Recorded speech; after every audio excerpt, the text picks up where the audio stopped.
I have shouted to anyone who will listen for decades a simple warning. It's this: if the government wants to get you, it will.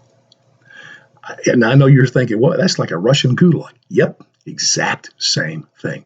What's cool is I now have a name or a title for this warning. From here on out, I'm calling it the Roger Stone Warning.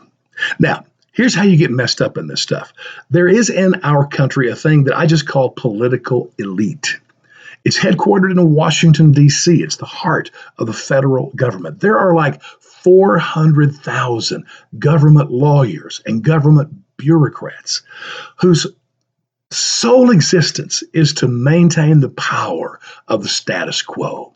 And even crazier, they have two mouthpieces, we'll call them, that are like cult like supporters of any action they take. One is the press, and the other is Hollywood. They will not question anything and will bear whatever message the elite wants to give to the American people.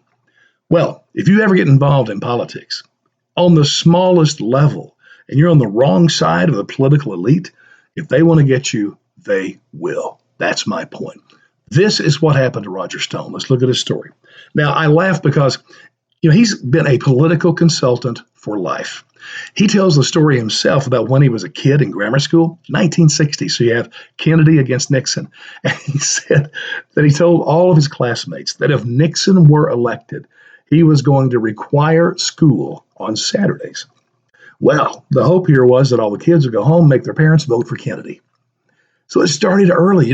It's too bad that, the federal government could not have been there at that time. Man, they could have shot him on the spot or hauled him off to prison forever and saved us from his influence.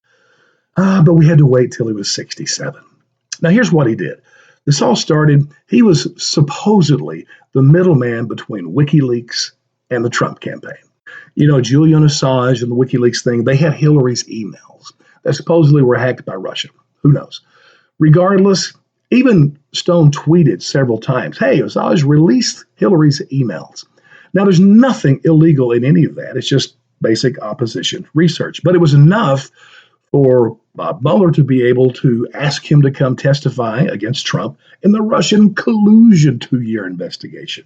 Now, if I had known Roger, I would have said, heed the warning, dude.